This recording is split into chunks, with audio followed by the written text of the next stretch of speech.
और ये बढ़ते हैं आगे, आपको बता दें सिंगर सिद्धू मूसेवाला के पिता बलकौर सिंह ने सीएम योगी की तारीफ की। उन्होंने कहा कि पंजाब में गैंगस्टर के दिन चल रहे हैं, आम आदमी असुरक्षित महसूस करता है, लेकिन आने वाले वक्त में आप सीएम योगी को वोट देने को मजबूर हो जाएंगे। उन्होंने कहा कि योगी ने यूपी में गैंगस्टर्स को साफ कर दिया, लेकिन पंजाब को क्या होगा, पंजाब का क्या होगा, ये एक बड़ा सवाल है। आप लोकसभा चुनाव में योगी जी को वोट देंगे।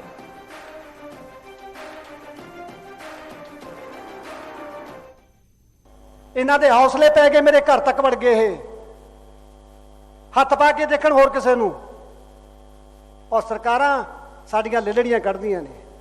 वो असीं अज जोगी नूं याद करन लग गए। मैं गारंटी करदा लोक सभा दे इलैक्शन आउणगे, तुसीं जोग जी नां ते वोटां पाउण लई मजबूर हो जाओगे। तुसीं कहोगे यूपी साफ है, वो सानू की हो गया, असीं किहड़े रस्तिਆਂ ते पै गए।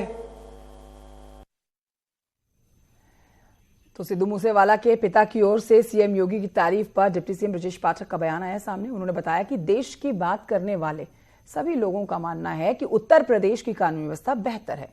और क्या कुछ कहा उन्होंने, आप सुनिए। हमारे साथ में डिप्टी सीएम ब्रजेश पाठक जी हैं। सर, उत्तर प्रदेश की कानून व्यवस्था की तारीफ मुख्यमंत्री योगी आदित्यनाथ की तारीफ सिद्धू मूसेवाले के पिता ने भी की है। देखिए, ये पूरे राष्ट्र की बात है। सभी राज्यों के जो पीड़ित लोग हैं उनका मानना है कि उत्तर प्रदेश राज्य की कानून व्यवस्था नंबर 1 पर है। और मूसेवाले के पिताजी ने एकदम सही कहा है, हम कानून का राज और मजबूत कर रहे हैं। और उत्तर प्रदेश में इन्वेस्टर समिट के दौरान जिस ढंग से देश दुनिया के उद्योगपतियों ने प्रतिभाग किया, मैं कह सकता हूं कि सभी लोगों ने तारीफ किया।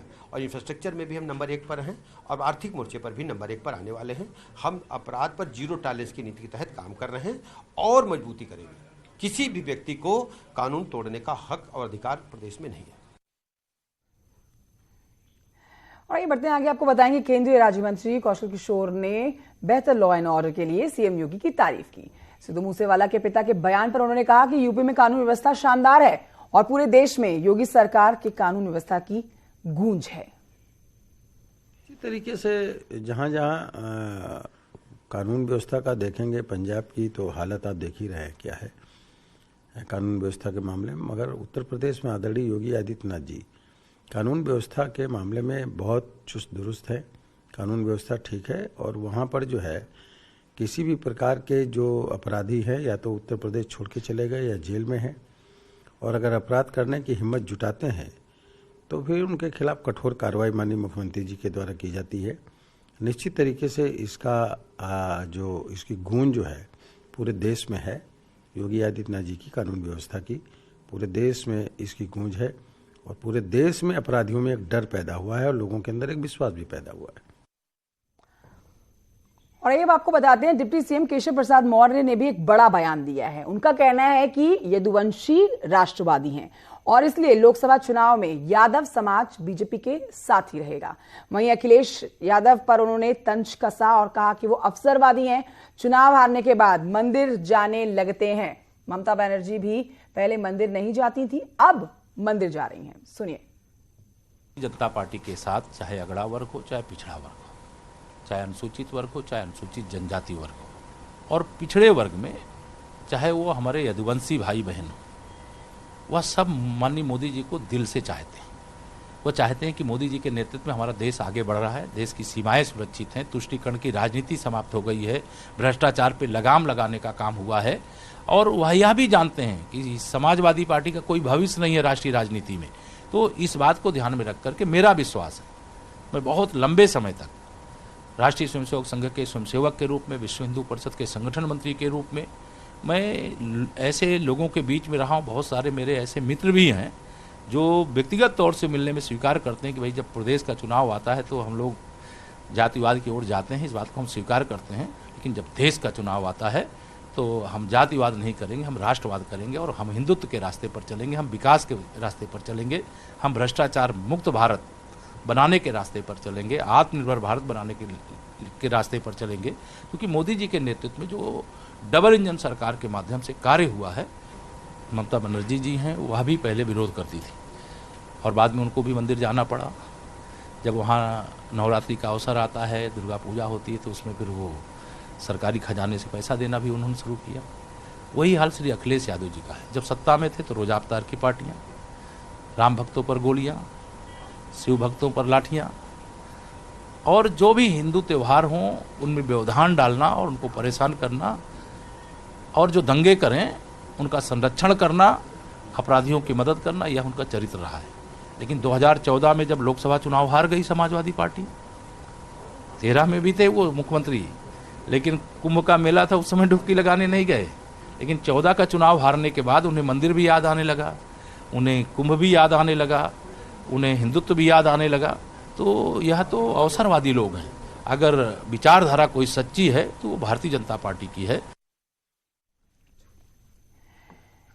लखनऊ में सीएम माफ कीजिए डिप्टी और बाहर जाकर वोट के लालच में भगवान को ब्रजेश पाठक ने एक बार फिर से अखिलेश यादव पर जबरदस्त जुबानी हमला किया है। तो हम आपको बता रहे हैं डिप्टी सीएम ब्रजेश पाठक ने जो एक बार फिर से अखिलेश यादव पर हमला किया है, उस पर सुनिए आप। राष्ट्रीय अधिवेशन समाजवादी पार्टी का चल रहा है। अखिलेश यादव जी कल गए थे कोलकाता में, काली मंदिर के दर्शन किए। लगातार वो अधिवेशन में मंदिरों के दर्शन भी कर रहे हैं। मैं तो ईश्वर को मतलब दंडवत प्रणाम करते हुए आभार प्रकट करता हूं कि इनको सद्बुद्धि दे। प्रदेश में आकर के ये लोग हिंदू देवी देवताओं के खिलाफ और रामचरितमानस के खिलाफ अनर्गल प्रलाप करते हैं और केवल वोट हासिल करने के लिए तिलक लगा करके लोग घूमते हैं। कुछ लोग तो कोट पर जनेऊ पहन करके भी आते हैं, आपने देखा होगा चुनाव के समय।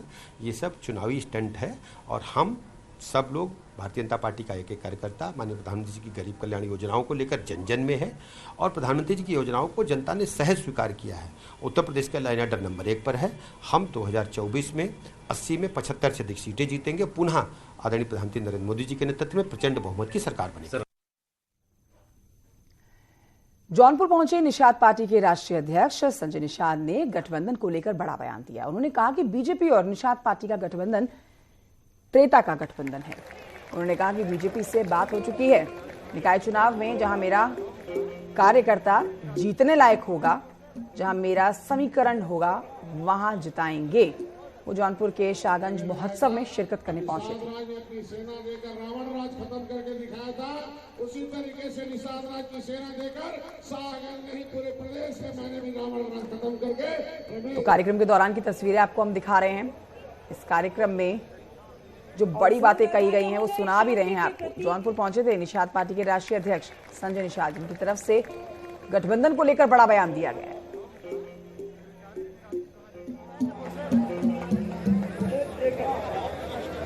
अरे त्रेता का गठबंधन अटूट, और हम लोग चुनाव नहीं चयन के लिए आए हैं। चयन करके लोगों को आगे बढ़ाया जा रहा है। ऐसे लोगों को चयन किया जा रहा है 70 साल से जिन्हें सभी पार्टियों ने सताया है, विकास की मुख्यधारा से छोड़ दिया है, उन्हें चिन्हित करके उन्हें विकास की धुन लाया। केंद्रीय मंत्री धर्मेंद्र प्रधान ने विदेश में दिए बयान को लेकर